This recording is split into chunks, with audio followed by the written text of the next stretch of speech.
and welcome back to the Worcester Senior Center Stay Connected Programming Station, Channel 192. My name's Linda Winsek-Moore, and I'm Manager of Senior Services and Education at the Worcester Senior Center. Today, we have a great program for you. Mike Nowicki, a licensed clinical social worker from Community Health Link, who's based at Elder Services of Worcester Area, Inc., doing a mental health program there, is today's speaker, and his topic will be coping with COVID for the elders. So thank you, Mike, and take it away whenever you're ready.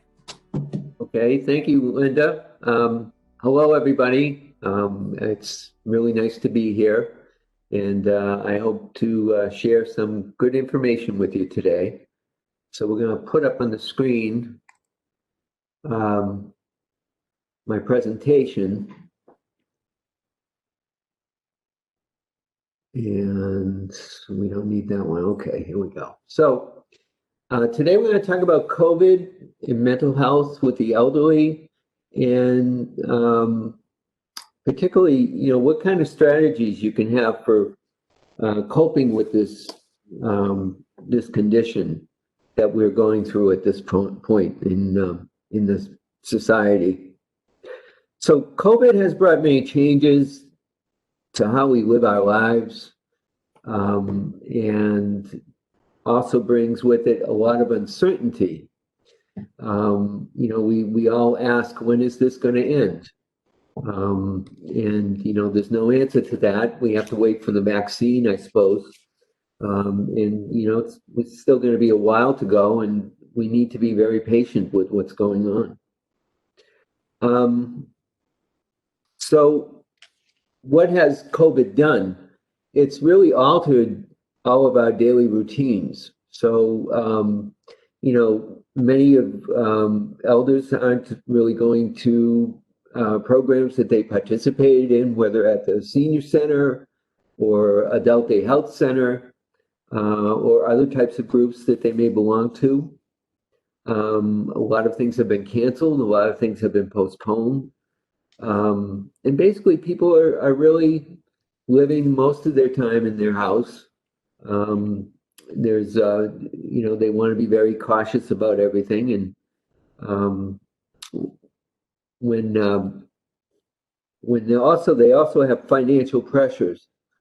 May not be direct financial pressures. It could be a loss of income, but I'm thinking more of the families of the elders who may have lost their job in the COVID crisis, or had a downside of some kind that they've lost the income, and that also contributes to the way that they might interact with the elder. So that's also a problem.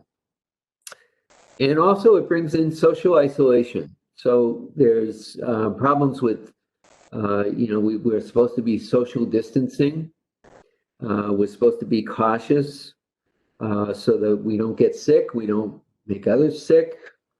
And, it's a very, very isolating kind of situation where we feel pretty much alone. I feel that way in the mornings when I get into my car. I still come to I go from my house to the car, to the office, and practically I'm here during the day. And it's extremely, it can be lonely if I don't pay attention to things that I might need to do. Also, there's this feeling of being less open. We're all wearing masks when we're in public, and that's going to happen even more so. I was taking walks, and I would have my mask, I would put the mask on when I came by somebody. But as you all might be aware, the governor has instituted a new protocol, and so we really should be wearing our masks outside in public all the time.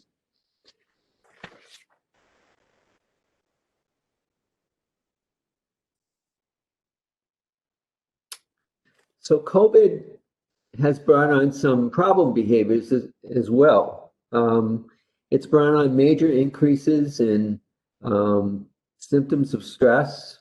We're very uncomfortable with what we have to do, and we're not following the routines that we normally did. So we're missing on that. Memories of possible trauma in their lives. So sometimes what will happen is people might remember other kinds of situations where they've had to be isolated. Most of the people who went through the pandemic itself, obviously, you know, they're either 100 or they're older, and they may not remember, obviously, the pandemic, but of 1918. But they might remember other times when there were flu viruses and illnesses that were very contagious, and that might bring on some types of feeling kind of scared, feeling nervous, fearful. That brings on anxiety, and it brings on also nervousness, worry, and followed by depression. We also have an increase, there could be an increase in the use of alcohol and or substance abuse, only because we're not coping well enough. And so some people will actually go to trying to drink to make themselves feel better.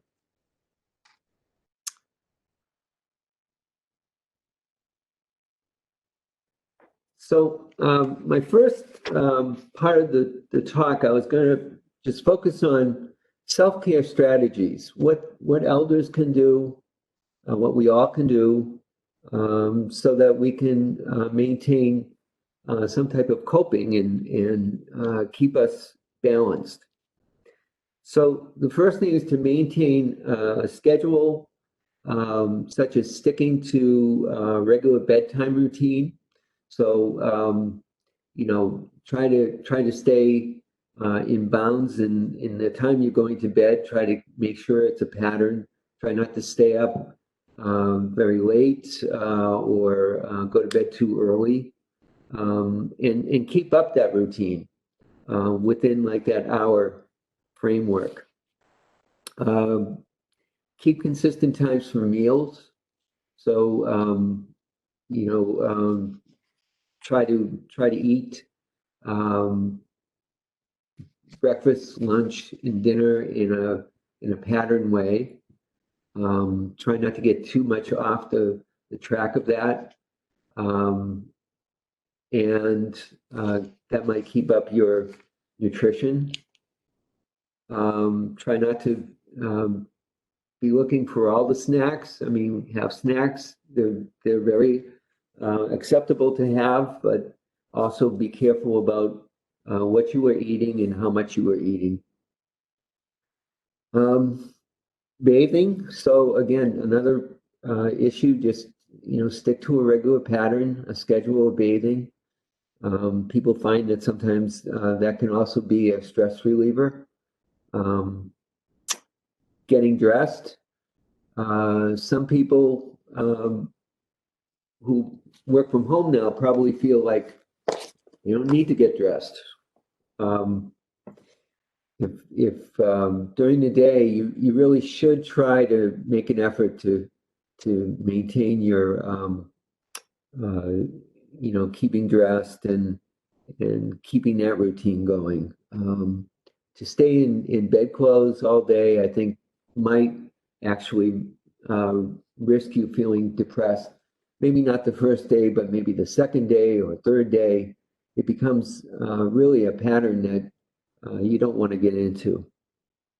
And exercise. Find some simple ways to you know, do some physical exercising. So it might mean that you do simple exercises in the house, in a chair, you do chair exercises. It might mean that you can pick up a can or like a can of soup and do weightlifting with your arms. And really try to keep that going. So, maybe even make a whole schedule for yourself. Some people do like to do that. They might say, well, at 2 o'clock, I'm going to always spend 15 minutes, with some type of exercising. Again, whether it's, sitting in a chair and doing it from there, or whether or not you actually do some standard exercises. And you might want to do that at different types of the different times of the day. So maybe in the morning you take a break, you take a 15-minute break to do exercises. Maybe in the afternoon you do the same thing. Certainly can do anything, any amount of time you want to do, but the idea is to make sure it's included in your schedule. Save time for activities you can also do by yourself to keep busy, such as reading a book. People really like to read, and that's a very good way to keep your brain active. Doing jigsaw puzzles. Some people like to do puzzles, and it doesn't mean you have to do it all day. Just give yourself some time that you can spend and do it that way. Other things, I know a lot of women like to knit and crochet. I wish I could knit and crochet. I think, that's a very worthwhile thing to do. So anything that really brings you pleasure, any kind of activity that you really like to actually do, other than just watching TV. You might want to listen to music, bring out a lot of CDs and listen to music while you're also doing the activities. It might also involve projects that need to be done, like cleaning out closets and bureaus. Maybe you didn't have time to do that before the virus took place, and now we're really held up. Maybe we have the time to maybe do some of those projects that we wanted to do. And that gives us more time, and it also gives us the opportunity, to schedule that in our daily lives. I also put down limit exposure to news media. Stay informed, but don't overdo it. So not just with the COVID problems, but obviously, we have an election going on, and the political views are flying across the TV screen, left and right. Give yourself a break from that. I think that it makes sense to not to stress yourself out. You can certainly watch certain TV shows and watch the news, but again, don't overdo it. Reliable sources for the virus. Look for experts. So disease experts or physicians, scientists. I know on one of the news programs, they do have a few doctors that they talk to, and I think their questions are really good, and that's the type of thing to really listen to. They might tell you, what's appropriate for Halloween, what's not. They give us all the kinds of ideas that keep us safe, and so we can listen to what they tell us. Accent on the positives. So maintain a sense of hope. Consider writing lists of what you are thankful for every day or every week. Take time to just sit down and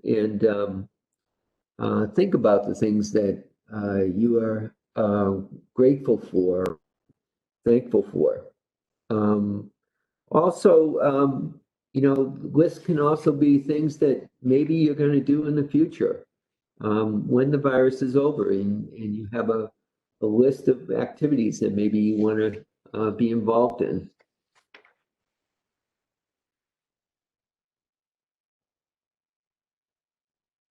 More things to think about. I said use your moral compass. If you draw strength from a belief system, then spiritual focus can bring comfort. And so I think also spending time in prayer, if that's something you like to do, certainly makes sense. It's a very peaceful time for people. They can feel less stress, and they can also feel like they're calming down. Set your priorities. So set reasonable goals to reach each day, and give yourself the credit for every step in the right direction. So don't make yourself feel bad if you don't reach all the goals that you set for yourself, but look at what you were able to accomplish, and recognize that some days are better than others. I have this little thing where during the day, I love baseball. So one of the things I will do during the day is I'll evaluate my day, how it's going, as if it was a baseball game. So it might be the middle of the afternoon. So we're getting on to like maybe the sixth inning. And depending on how bad or how good it is, the score would reflect that. So maybe my team is winning 6-2, which is a good day. And you think about all the things that maybe you could have improved on, but also think about the things that actually did work well for you. That's always good to keep in mind every day. And at the end of the day, it's always good to think about the day, review it over, and just consider what worked, what didn't work, what made it a good day today, what didn't. Stay connected to others. So in this time, that's very difficult to do directly face to face, but it doesn't mean you can't use the phone. So you can phone a friend. You certainly call family. Hearing from someone for even 5 minutes can make us feel better. My mom, when she was alive, was living 60 miles away from me, and my brother lived about 100 miles away from her. So what we would do is we would try to strategize that he and I would take certain days, and we would make our 5-minute phone calls to my mom. And she had a great system. She had, at night, she had her 2 shows that she watched, Jeopardy and Wheel of Fortune, and she kept that up throughout her whole life. Now, if we called her before Jeopardy was over, we used to get told to hang up and call back. That was breaking her routine.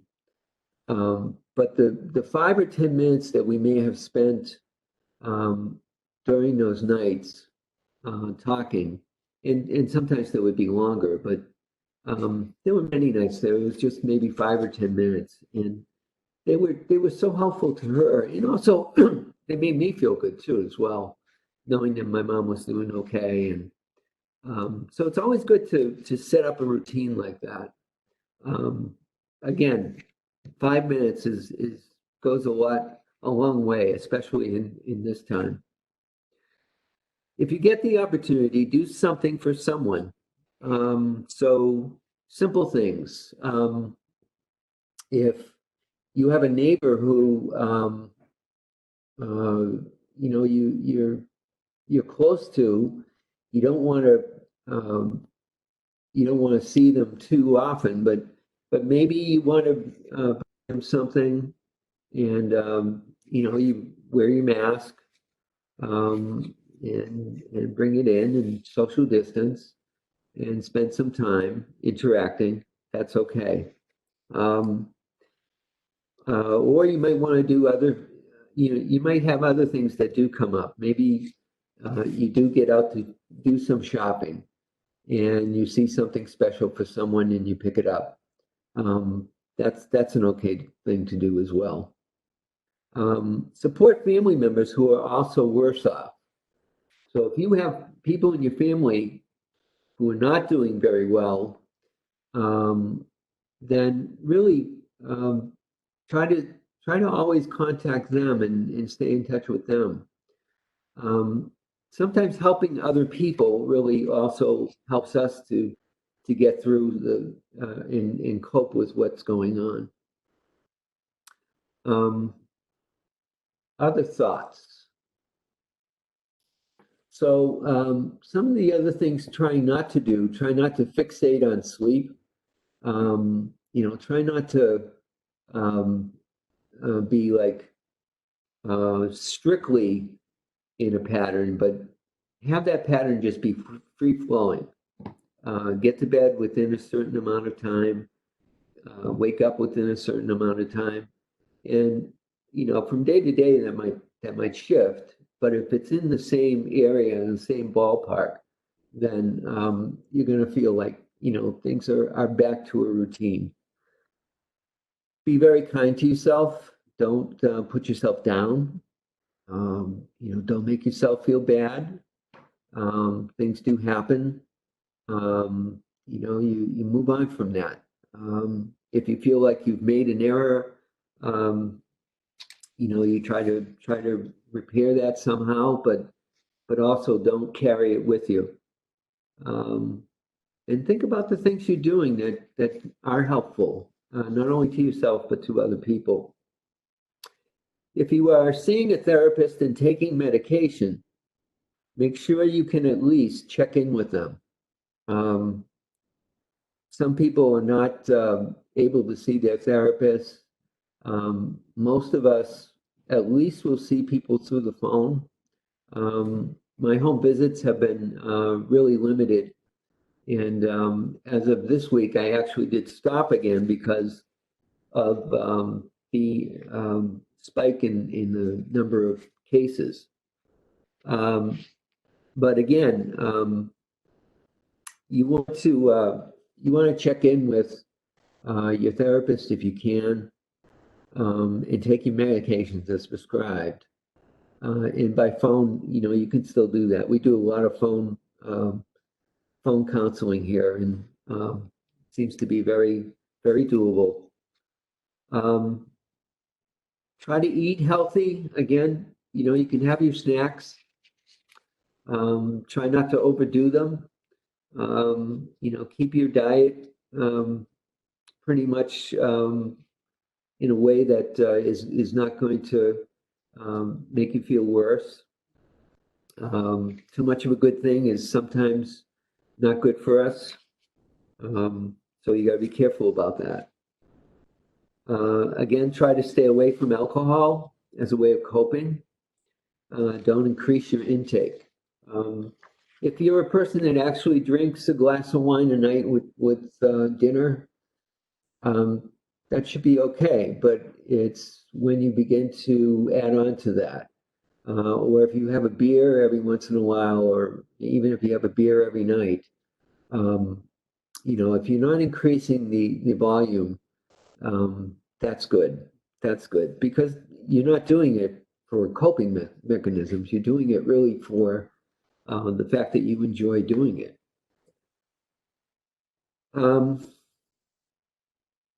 So how to support elders around you. So if you're a family member, and you have elders who are at home, and they're sheltering in place, and they're not able to get out as much, be aware that older adults are advised in most cases to shelter in place, because of different medical conditions that may actually make them more susceptible. Outside activities such as the senior center and social daycare have been closed at this point. I think daycare is now opening, but I think the senior centers are still pretty much closed. So it's very hard for them to do the social gathering that they used to do, the interaction. So just keep that in mind. Try to connect with the elder on a consistent basis. So if they're able to use a computer, that's great. Computers are good to utilize, and you can use Skype or Zoom or virtual connections.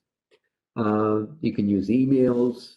You can use, if you have a cell phone, you can do text messaging.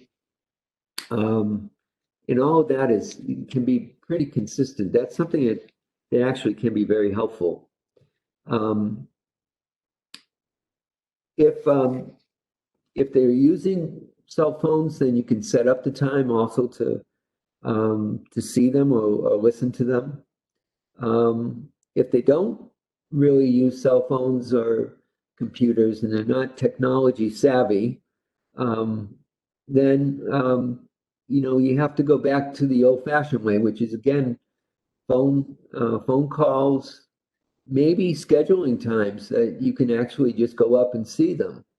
Again, to see somebody for 10 or 15 minutes just to make sure they're doing okay, a short visit, keeping yourself socially distant, should be an okay thing to do. And the elder will be very grateful for that. Also, you can schedule the chat time on the phone.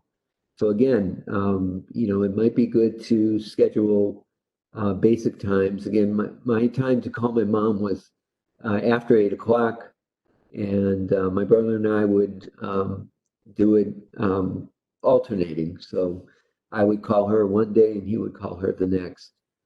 And if there were real issues with what was going on, we tried to stay also involved with each other, just so that everybody knew what was going on. So if I thought that my mom had a bad day or actually had a very good day, I would call my brother just to give him the news and let him know that, just so that he was prepared. You can show that you care by asking how they are, if they might need anything, how their day was. Talk about how your day was. Give them what's been happening with you as well. People like to hear about how other people are doing and how other people are coping. Consider stopping by with the emphasis on social distancing. Again, to see the elders and to see people is very important. While we might have to limit that to some extent, we can still do it and we can still do social distancing. As long as we're careful, I think that's the key. Regular mail also is a positive. You can send a card or send a letter. Try sending humorous or inspirational sayings, photos that they would enjoy seeing. So one of the clients I have that I've not been able to get out to see because of the virus, I've actually taken to writing her notes for weekends. I'll talk to her during the week, and around Friday, I will send out a list of different inspirational sayings. So 2 or 3 sayings that she can think about and she can meditate on when she gets the letter. And I asked her how that was for her, and she said, "Don't stop. Those are very, very good things to really think about." So I've just kept doing it. It actually keeps me pretty busy too, so that's a good thing to do. Also, be attentive by asking questions about what they had for lunch and dinner. Simple things about the day that maybe we've taken for granted before. Maybe do they have enough supplies? Do they need anything from the grocery store? Do they need paper towels? things that they might really feel appreciative about. Don't offer false reassurance. So, tell them you aren't able to change things, but you can listen and hear about their day. So, express the fact that, when they say it's bad, I mean, obviously agree with them. It is bad. But, you're also listening to what they're saying, and you want them to know that people are involved with them, and that's the way to do it. Understand negative emotions. So when they're feeling anger or sadness, what I would try to do is try not to take it out on them. We all do that. We all make that mistake. Many times I can remember getting off the phone and thinking about, well, maybe I was a little bit too harsh. And you try just to do things better the next time. It might be things that, the elder doesn't agree with you on. Maybe you find out that the elder is leaving their apartment more often than not in the building that they live in. Maybe that gets you uncomfortable. But, you shouldn't really try to take that to heart. You can disagree that it's not a good idea. You can tell them that you're not really happy about that. You're being honest, but to try to understand where they're coming from, and also when they're angry or sad, again, try to understand that. Try to figure out what's really going on at this time. There may not be a solution. It just might mean that you have to listen to them, and that's actually the solution. Connect the dots. So if they admit to fatigue, being more tired, or if you notice they have difficulty concentrating, if you are aware that maybe there are changes in sleep, they mentioned something about their sleep and appetite. These are all signs of depression, loss of enjoyment in activities that they normally like to do. These are all things to be more concerned about, and you might need to be more directly involved with elders, with your elder and significant others who are older, if you start to see those kinds of changes. And you certainly don't want to see things steamroll and get worse. Most of the time, I think by paying attention to what's going on, I think that's really helping them out. Elders in the pre-holiday. So let me get to, there we go. So the holidays are always a hard time for everybody. They can be the greatest times, they can be the worst times. From pre-holiday to post-New Year, often they're very significant times for people who to become depressed. So during the holiday itself, people tend to see each other, and they tend to interact more, and so there's more communication. But then what happens is before the holiday that doesn't happen, and after the holiday it doesn't happen. So be aware that this year is going to be much more difficult, and you just need to keep up with maybe keeping in touch with people. It's very, very important to not just say, well, the holidays are over, now we can get back to where we were. Unfortunately, we're not there anymore, and we really have to deal with making our own schedules that fit everybody's lifestyle, and really help them, help us all to be able to take care of each other. Consider ways to keep in touch with older family members. It may have to be more indirect and direct. again, phone calls are always very good to do. Even if it's from different members of the family, get to know other neighbors and supports who can also help fill the gap. So if you know they're receiving services from an agency and you've had contact with the agency, it might be good to check in with them. And if you, especially if you see something that you're not really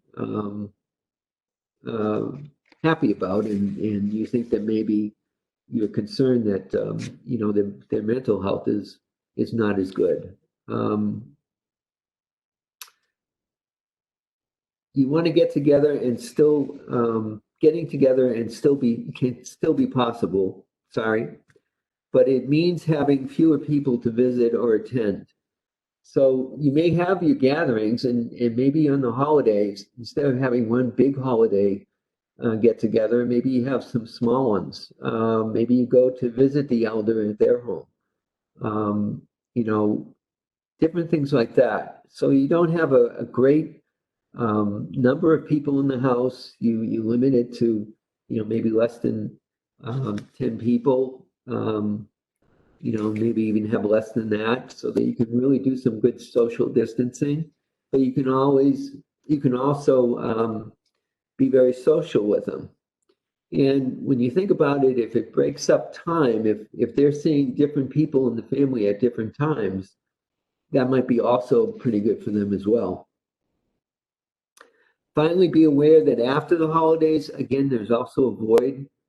Try to maintain the plan of contact that has been established before the holiday season. In the normal years, my concerns are not usually in the holidays. They usually are in the post-holiday. So I would say like the weeks after Christmas and New Year's till about maybe mid-February are times that I would be much more vigilant about how people are doing depression-wise. Okay, I think I'm just about done. I want to thank you very much for letting me do this.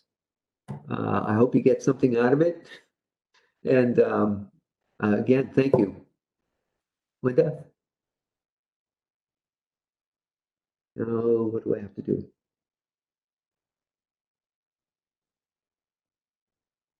Thanks, Mike. That information was very valuable, especially during this season and the times that we're in. And I took away a few of your suggestions.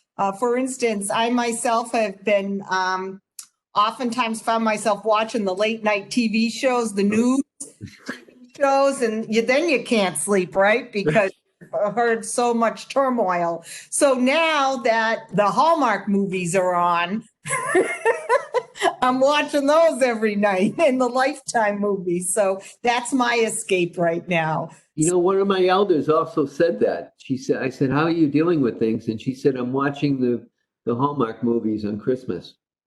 So very good. Yeah, and I've gotten other family members into it. We all know the outcome of the movies. We all know what's going to happen, but it's still it's an escape, and it makes us laugh and smile. So I think that's important, as you said, during this time. Try to find the good in every day. So, and do what we can to help ourselves and others, and not stay so focused on all the negativity. So once again, thank you, Mike. We really appreciate it. I want to remind everyone to stay healthy, stay safe, and stay connected by watching the Worcester Senior Center programs on Channel 192. Thank you. Thank you.